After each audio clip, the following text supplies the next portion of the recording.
రాజుగారు చెప్పండి. మీతో మేము పర్సనల్గా మాట్లాడాలి అనుకున్నాం.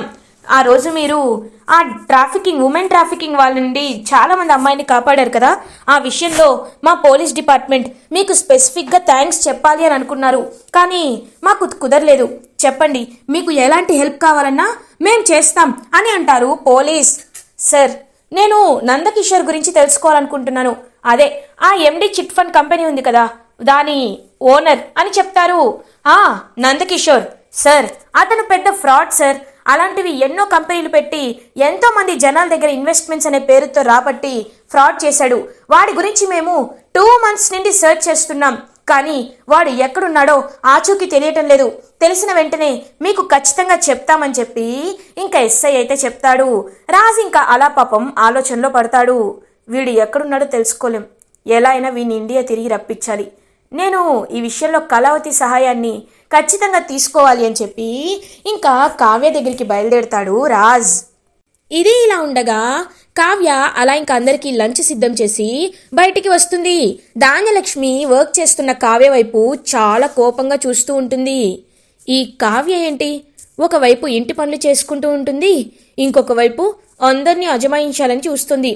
అయినా ఏమీ అర్హత లేని దీనికి మా మావయ్య గారు ఇంత పెద్ద ఆస్తి మొత్తాన్ని రాసి పెట్టారా?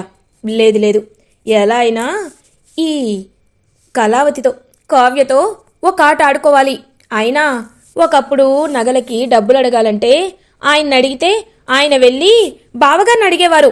కానీ ఇప్పుడు నాకేంటి, నాకు నచ్చిన నగలు, నాకు నచ్చిన చీరలు కొనుక్కుంటాను. వాటికి కావాల్సిన డబ్బులు ఈ కావ్య ఇవ్వాలి కదా. ఏయ్ కావ్య అని చీప్గా పిలుస్తుంది ధాన్యలక్ష్మి. చెప్పండి చిన్నత్తయ్య అని అంటుంది ధాన్యలక్ష్మితో కావ్య. వెళ్ళి డబ్బులు తీసుకురా అని అంటుంది. డబ్బులా? ఎంతత్తయ్యా అని అడుగుతుంది. వెళ్ళి 3 లక్షలు తీసుకురా అని అంటారు. ఒక్కసారిగా షాక్ అయిపోతుంది పాపం కావ్య. అంత డబ్బా? చిన్నత్తయ్య గారు, ఎందుకో తెలుసుకోవచ్చా అని అడుగుతారు. చూడు, నేను నీకు కారణాలు చెప్పాలా కారణాలు? నోరు మూసుకొని నేను అడిగినంత డబ్బులు తీసుకురా. ఎందుకంటే కేవలం మా మావయ్య గారు నిన్ను ఆస్తి చూసుకోమని ఆ డబ్బులిచ్చారు. ఏమిటి ఎంత అని లెక్కపత్రం నువ్వు మమ్మల్ని అడుగుతున్నావా? చెప్పింది చెయ్యి, లేకపోతే అని అంటుంది ధాన్యలక్ష్మి చాలా కోపంగా. లేకపోతే ఏం చేస్తావు అని ఒక గొంతు వినపడుతుంది. ఒక్కసారిగా పక్కకు తిరిగి చూసేసరికి అక్కడ ఇందిరాదేవి ఉంటారు. ఇంకా ధాన్యలక్ష్మి వెంటనే లేచి నిలబడుతుంది. అమ్మమ్మ గారు అని అంటుంది. నువ్వుండు కావ్య, చెప్పవే, ఏం చేస్తావు ఇవ్వకపోతే అని అడుగుతారు ఇందిరాదేవి. ఏంటత్తయ్యా మీరు కూడా అలాగే మాట్లాడుతున్నారు? నాకంటూ ఖర్చులుండవా? ఒకప్పుడు అక్కనడిగి తీసుకునేదాన్ని, ఇప్పుడు కావ్యని అడుగుతున్నాను, తప్పేముంది అని అంటుంది ధాన్యలక్ష్మి. నువ్వు అడగడంలో తప్పులేదు, కానీ అజమాయిషీ చేయడంలోనే తప్పుంది అని అంటారు ఇందిరాదేవి. ఏంటత్తయ్యా, ముందు తనే ఇంట్లో అడుగు పెట్టిందా, నేను ఇంట్లో అడుగు పెట్టానా అని అంటుంది ధాన్యలక్ష్మి. ఏయ్ ధాన్యలక్ష్మి, ఈ మధ్య నీకు రాక్షసి రుద్రాణి అనే పిశాచి పట్టి బాగా ఒంటి నిండా పొగరుతో నిండిపోయి ఉన్నావు. చూడు, మీ మావయ్య గారు ఆస్తంతటిని కావ్య పేరు మీద రాశారంటే నువ్వు చీరలు కొనుక్కోవడానికి, నగలు కొనుక్కోవడానికి ఆ రుద్రాని రుద్రాని జల్సాలు చేసుకోవడానికి మా బావ ఏమీ ఆస్తి సంపాదించలేదు. ఆయన మా సుభాష్ కలిసి ఈ సామ్రాజ్యాన్ని స్థాపించలేదు. చూడు, ఒక్కటి చెప్తున్నాను, ఇంకొకసారి కావ్యకి మీ దుబారా ఖర్చుల కోసం, కావ్య మనసు మెత్తనిది కాబట్టి తను ఏమీ అనదని ఇష్టం వచ్చినంత ఖర్చు పెడితే ఈ ఇంటికి పెద్దదాన్ని నేనున్నాననే విషయాన్ని మర్చిపోవద్దు అని అంటుంది ఇందిరాదేవి. అమ్మమ్మ గారు, మీరు ఎక్కువగా ఆవేశపడకండి అని అంటుంది కావ్య. ఏయ్ నువ్వు నోర్మూయి కావ్య, అసలు ముందు నిన్ననాలి. ఎందుకంటే కుటుంబాలు, విలువలు, గౌరవాలని వాళ్ళు ఎన్ని మాటలన్నా మన వాళ్ళే కదా అని తుడుచుకొని వెళ్ళిపోవడం నీ తప్పు.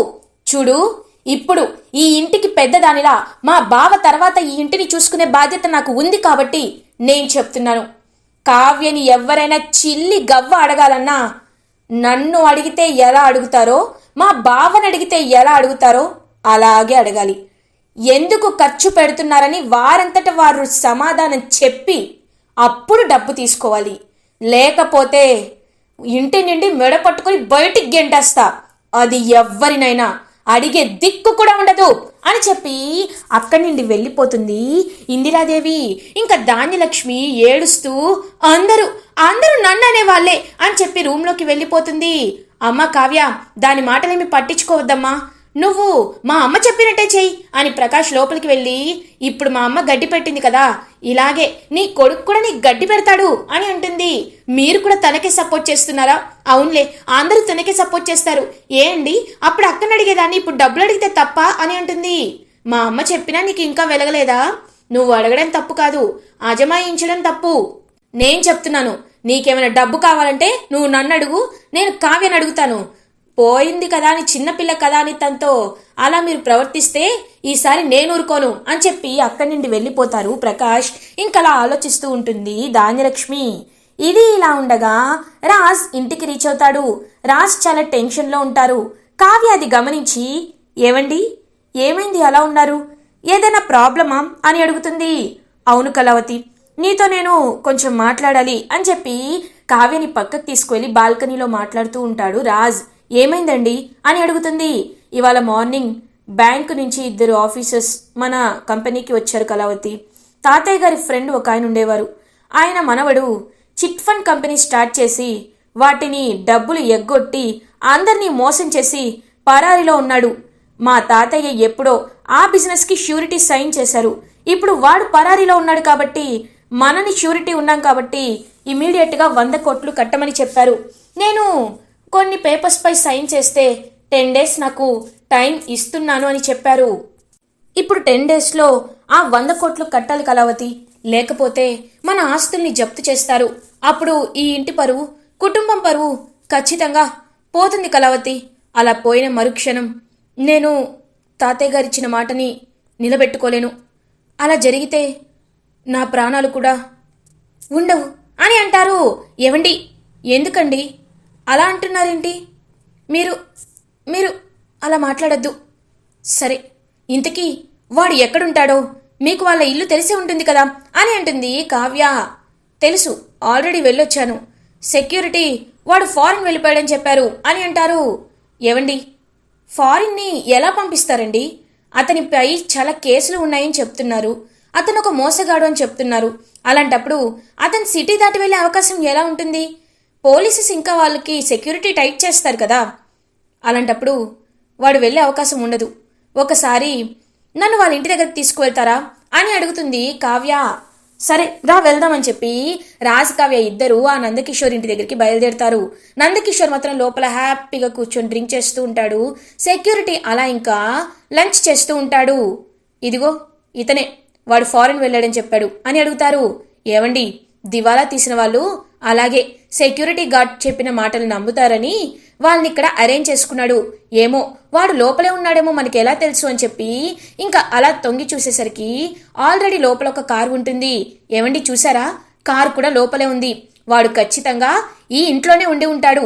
సెక్యూరిటీ వాళ్ళతో బయట ఉన్నానని చెప్పమనుంటారు.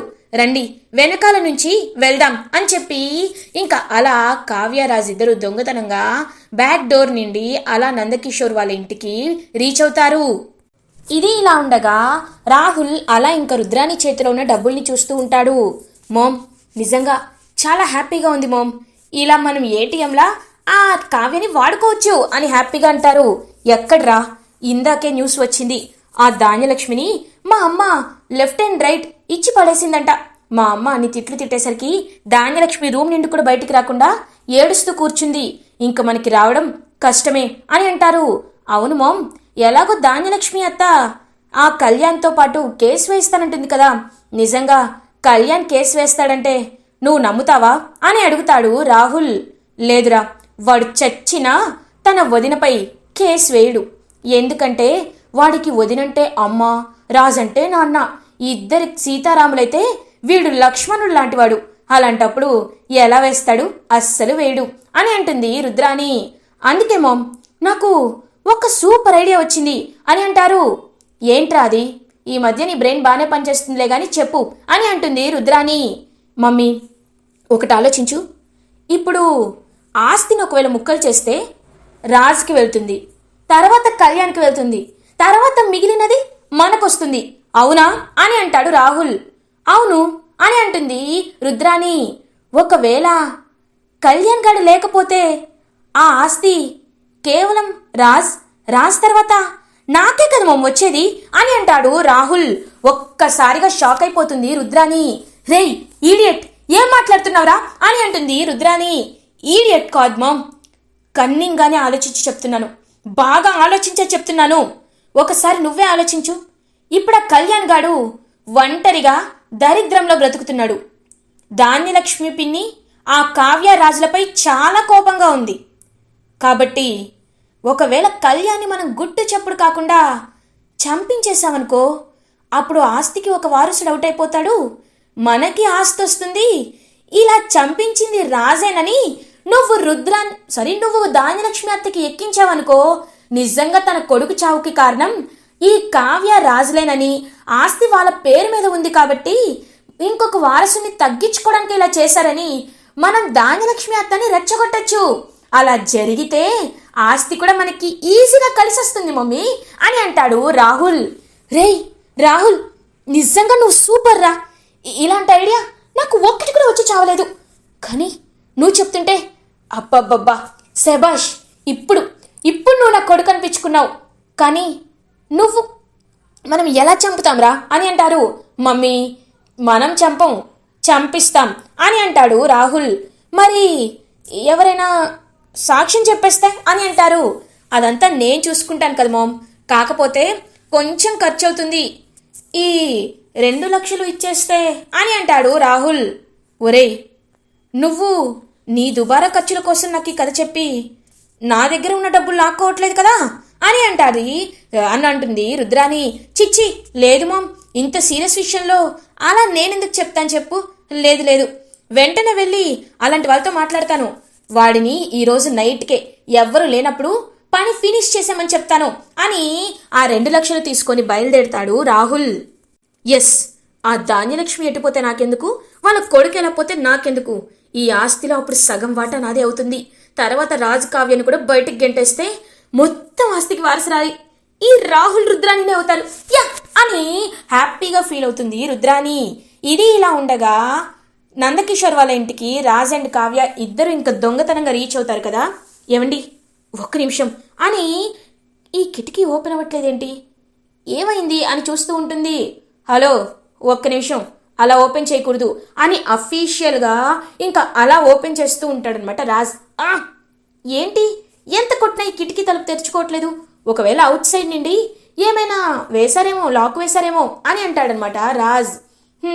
పక్కకు తప్పుకోండి అని ఇంకా అలా తను ₹1 కాయిన్తో ఓపెన్ చేసేసరికి చక్కగా విండో అయితే ఓపెన్ అయిపోతుంది. అందుకే ఒక్కొక్కసారి అఫీషియల్గా కాదు, తెలివిగా కూడా మన బ్రెయిన్ అనేది వాడాలి రండి అని చెప్పి ఇంకా దొంగతనంగా పైనుంచి అలా ఇంకా డౌన్ స్టెప్స్కి వెళ్తూ ఉంటారు రాజ్ అండ్ కావ్య. వెళ్ళి చూసేసరికి అక్కడ క్లియర్గా ఇంకా నందకిషోర్ అయితే రూమ్లో కూర్చొని డ్రింక్ చేస్తూ ఎంజాయ్ చేస్తూ ఉంటాడు. వీడే కలవతి అని అంటాడు రాజ్. నేను చెప్పానా బయట సెక్యూరిటీ గార్డ్ని అరేంజ్ చేసి లోపల వీళ్ళు ఇలాగే చేస్తారని అని అంటుంది కావ్య. ఇంకా వెంటనే రాజ్ వీణ్ణి అని వెళ్తాడు. ఏమండి ఎక్కడికి వెళ్తున్నారు, వాడిప్పుడు చూసారా ఎలా ఉన్నారో, ఒకవేళ వాడు పారిపోతాడేమో, అసలే చుట్టూ సీసీ కెమెరాలు కూడా పెట్టుకున్నాడు, వాడు మనల్ని చూస్తే చాలా డేంజర్, అందుకే మన దగ్గర ఒక ప్లాన్ చేయాలి అని అంటుంది కావ్య. ప్లాన్ ఎందుకు, వాడిని ఇప్పుడు పట్టుకొని కొడితే నిజం చెప్పేస్తాడు కదా అని అంటారు. ఏవండి వాడు నిజం చెప్పేవాడైతే ఇన్ని మోసాలు చేయడు, నేను చెప్తాను కదా, నేను చెప్పినట్టు చేయండి అని కావ్య ఒక ప్లాన్ చెప్తుందనమాట. అలా ఇంకా రాజ్ అయితే ఇంకా ప్లాన్ విని వెంటనే అమలు చేస్తాడు. ఇంకా వెంటనే రాజ్ అలా ఇంకా దొంగతనంగా వాడి వెనకాల వెళ్తూ ఉంటాడు. హలో భాయ్, నేను వెంటనే ఈరోజు ఈవినింగే దుబాయ్ బయలుదేరుతున్నాను, అక్కడ అన్ని అరేంజ్మెంట్స్ చెయ్యి, 500 కోట్లు దుబాయ్కి ట్రాన్స్ఫర్ అవుతున్నాయి, అక్కడ పెద్ద బిల్డింగ్ కట్టుకుంటాను, హ్యాపీగా ఉంటాను, అక్కడే వీసా కూడా తీసుకుంటానని చెప్పి ఎవరితోనో మాట్లాడుతూ ఉంటాడు ఆ నందకిషోర్. సిగ్గులేదు, ప్రజల డబ్బులు తినేసి దుబాయ్ వెళ్ళిపోతాడంట, దుబాయ్ అని కావ్య తిట్టుకుంటూ ఉంటుంది. ఇంకా రాజ్ కావ్యకి సైగ చేసేసరికి ఇంకా కావ్య కూడా రాజ్కి సైగ చేస్తూ ఒక్కసారిగా ఇంకా పెద్ద రాడ్ తీసుకొని వాడిని వెనకాల నుండి కొట్టేస్తాడు రాజ్. ఇంకప్పుడే కావ్య పోలీసులకు కూడా ఫోన్ చేస్తుంది. ఇంకా అలా వాడు కళ్ళు తెరిచి చూసేసరికి చైర్కి కట్టేసి ఉంటారనమాట ఆ నందకిషోర్ని. ఏయ్ ఎవర్రా మీరు, ఎవరు అని అడుగుతాడు నందకిషోర్. రాజ్ ఒక్కటి కొడతాడు వాడిని. గుర్తొచ్చానా చెప్పరా అని పటా పటా కొడుతూ ఉంటాడనమాట రాజ్. నువ్వు నువ్వు స్వరాజ్వి కదా అని అడుగుతాడు నందకిషోర్. అవునరా స్వరాజ్నే, రాజ్నే. ఎంత ధైర్యంరా నీకు, ప్రజల నమ్మకంతో ఆడుకుంటూ రోడ్డుకి అందరినీ లాగేసి కంపెనీ దివాలా తీసి ఆ డబ్బులతో దుబాయ్ వెళ్ళిపోదాం అనుకుంటున్నావా? నీకెంత ధైర్యం రా? మా తాతగారిని మీద పెట్టుకున్న నమ్మకాన్ని ఒమ్ము చేస్తావా? నువ్వు ఒక మనిషివేనా అని చెప్పి ఇంకా కొడుతూ ఉంటాడనమాట రాజ్. ఏయ్ నీకేం కావాలి అని అడుగుతాడు నందకిషోర్. నిజం కావాలి అని అంటుంది కావ్య. ఒక్కసారిగా షాక్ అయిపోతాడు ఆ నందకిషోర్. నిజం చెప్పు, నువ్వు ఆ డబ్బులన్నీ ఎక్కడ పెట్టావు, అసలు ఇలా ఎందుకు చేసావని చెప్పి ఇంకా గట్టిగా అడుగుతూ ఉంటారనమాట. అప్పుడే ఇంకా అక్కడికి పోలీసులు కూడా రీచ్ అవుతారు. ఇంకా పోలీసులు వచ్చి అలా నందకిషోర్ని పట్టుకొని, సార్ వీడి దగ్గరే డబ్బులన్నీ ఉన్నాయి సార్, వీడు సీక్రెట్ లాకర్లో ఆ డబ్బులన్నిటిని స్టోర్ చేసి పెట్టుకున్నాడు, కాబట్టి ఈ విషయం ముందు బ్యాంక్ వాళ్ళకి ఇన్ఫార్మ్ చేయండి అని అంటారు. ఖచ్చితంగా. Once again thank you so much mister Raj, మీ వల్లే ఇవాళ ఇంత పెద్ద ఫ్రాడ్ని కూడా మేము పట్టుకోబోయాం అని చెప్తారనమాట పోలీస్. ఇంకా కావ్య చాలా హ్యాపీగా ఫీల్ అవుతుంది. నిజం చెప్పాలంటే ఇది కేవలం నా ఒక్కడి వల్లే కాదు, నా భార్య కళావతి వల్ల కూడా ఇది సాధ్యమైంది అని అంటారు. ఒక్కసారిగా కావ్య చాలా హ్యాపీగా ఫీల్ అవుతుంది. నా భార్య కళావతి అని రాజ్ నోటి నుండి రావడంతో పాపం చాలా హ్యాపీగా ఫీల్ అవుతుంది అనమాట కావ్య. ఇంకా అలా వాళ్ళు కావ్య వైపు చూస్తూ, thank you so much madam, నిజంగా మీ ఇద్దరి కాంబినేషన్ ఎప్పుడు సూపర్ హిట్ అవుతుంది అని ఎస్ఐ అక్కడి నుండి ఇంకా వాడిని అరెస్ట్ చేశాను నందకిషోర్ని వెళ్ళిపోతారు. ఏంటి అలా చూస్తున్నావు, కళావతి అని అంటాడు. ఇంకా అలా కరెక్ట్గా రాజ్ అలా అడిగేసరికి కావ్య రాజ్ని హక్ చేసుకుంటుంది. రాజ్ పాపం చాలా హ్యాపీగా ఫీల్ అయినా ఏమీ అనకుండా సైలెంట్గా ఉంటాడు. ఏమండి, మీరు వాళ్ళతో నన్ను మీ భార్యగా చెప్పడం నాకు చాలా చాలా ఆనందాన్ని ఇచ్చింది, సారీ ఏమనుకోవద్దు అని పాపం కన్నీళ్ళు తుడుచుకుంటూ అక్కడి నుండి వెళ్ళిపోతుంది కావ్య. ఇంకా అలా కావ్య వైపు చూస్తూ ఉండిపోతాడు రాజ్. ఇది ఇలా ఉండగా కళ్యాణ్ సీతారామయ్య దగ్గర కూర్చొని ఉంటారు.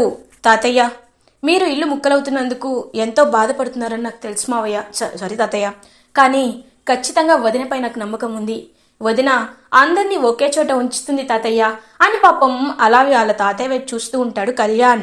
అప్పుడే ఇంకా రౌడీ, ఒక రాహుల్ సెట్ చేసిన రౌడీ వచ్చి, సార్ కళ్యాణ్ అంటే మీరే కదా అని అంటారు. అవును నేనే, ఏమైంది అని అడుగుతాడు కళ్యాణ్. సార్ అక్కడ మీ అన్నయ్య రాజుగారికి యాక్సిడెంట్ అయింది సార్ అని అంటారు. ఒక్కసారిగా ఏంటి అన్నయ్యకి యాక్సిడెంట్ అయిందా, ఎక్కడ అని చెప్పి పాపం పరిగెట్టుకుంటూ వస్తూ ఉంటాడనమాట కళ్యాణ్. కరెక్ట్గా ఇంకా అలా కళ్యాణ్ని ఒక నిర్మానుష్యమైన ప్లేస్కి తీసుకువస్తాడు ఆ రౌడీ. ఇంకా వెంటనే కళ్యాణ్ని వెనకాల నుండి ఒక్కటి కొడతాడు రౌడీ. పాపం కళ్యాణ్ పడిపోతాడు. రేయ్ ఎవర్రా మీరు అని అడుగుతాడు కళ్యాణ్. ఇంకా అలా కొంతమంది రౌడీలు వచ్చి కళ్యాణ్ని పటా కొడుతూ ఉంటారనమాట. ఇంకా పాపం కళ్యాణ్ చాలా దెబ్బలు తింటూ ఇంకా వెంటనే లేచి వాళ్ళని కూడా కొట్టడం స్టార్ట్ చేస్తాడు కళ్యాణ్. అలా ఇంకా కళ్యాణ్ ఆ రౌడీలతో ఫైట్ చేస్తుంటే వెనకాల నుంచి కళ్యాణ్ని ఒకడు పొడవడానికి వస్తూ ఉంటాడు. అప్పుడే కరెక్ట్గా చెయ్యి అడ్డు పెడుతుంది ఒక చెయ్యి. ఎవరాని వెనక్కి తిరిగి చూసేసరికి అక్కడ అప్పు ఉంటుంది. ఒక్కసారిగా రౌడీలైతే అప్పుని చూసి షాక్ అయిపోతారు. ఇంకా అప్పు గట్టిగా రౌడీ చెయ్యి పట్టుకొని వాడిని గట్టిగా కొడుతుంది అప్పు. అలా ఇంకా కళ్యాణ్ అప్పు ఇద్దరు రౌడీల్ని బాగా కొడుతూ ఉంటాడు. అప్పుడే దూరం నుంచి కారులో ఇదంతా చూస్తూ ఉంటాడు రాహుల్. కవి కుచి నీకేం కాలేదు కదా అని అడుగుతుంది అప్పు. పాపం అప్పుని హక్ చేసుకుంటాడు అనమాట కళ్యాణ్. అప్పు నువ్వు రాకపోయింటే నేను ఏమైపోయేవాడినో, అయినా సడన్ గా నువ్వేంటప్పు ఇలా అని అడుగుతారు. ట్రైనింగ్ అయిపోయింది రాబాయ్, నీకు చెప్దామనే లోపు సర్ప్రైజ్ ఇద్దామని వచ్చేసాను, నిన్ను చూడకుండా ఉండలేకపోయాను, కానీ నువ్వు ఇంత ప్రమాదంలో ఉన్నావని తెలుసుకొని చాలా బాధగా ఉంది. మా అమ్మ కూడా ఫోన్ చేసి తాతయ్య కోమాలోకి వెళ్ళారని చెప్పింది, అందుకే సడన్ గా వచ్చాను. చూసేసరికి నిన్నిక్కడ వీళ్ళు కొడుతూ ఉన్నారు. ఇంకొక విషయం తెలుసా, ఇప్పుడే రాహుల్ గాడు ఆ కార్లో వెళ్ళడం చూసా, రా వెళ్దాం, రేయ్ రండ్రా అని చెప్పి ఇంకా వాళ్ళందరినీ లాక్కు వెళ్తూ ఉంటుందన్నమాట. అలా ఇంకా అప్పు ఆ రౌడీలందరినీ దుగ్గిరాల ఇంటికి తీసుకువెళ్తుంది అప్పు. ఇంకా వాళ్ళందరినీ చూసి రుద్రాని రాహుల్ ఇద్దరు షాక్ లో ఉంటారు. వీళ్ళందరూ ధాన్యలక్ష్మి వీళ్ళందరూ, ఏయ్ ఏంటి ఈ రౌడీ మూకని ఇంటికి తీసుకొచ్చావు, ఇది ఇల్లు అనుకుంటున్నావా పోలీస్ స్టేషన్ అనుకుంటున్నావా అని అంటుంది ధాన్యలక్ష్మి. మీకే ముందు తెలియాలి, ఒక్క నిమిషం నేను చెప్పేది అందరూ వినండి. చూడండి అమ్మమ్మ గారు, మీరు ఇంటికి పెద్దవారు, అందుకే మీకు ఈ విషయాన్ని నేను చెప్పాలి అనుకుంటున్నాను.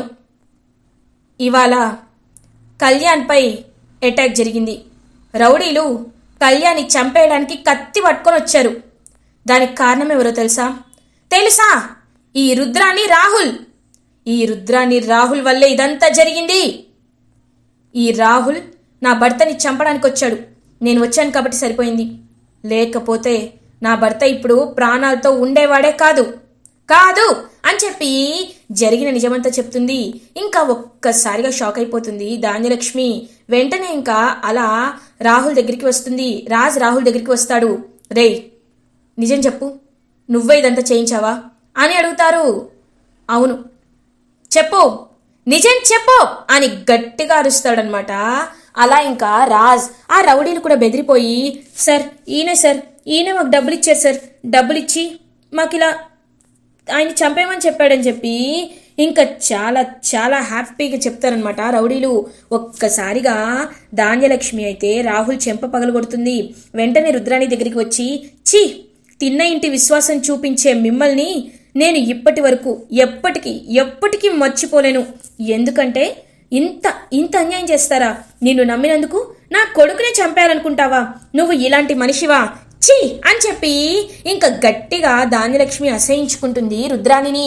ఇలాంటి వాళ్ళని ఇంట్లో అస్సలు ఉండనివ్వకూడదు. రే నేను చెప్తున్నాను, గెంటేరా వీళ్ళని అని అంటుంది అపర్ణ.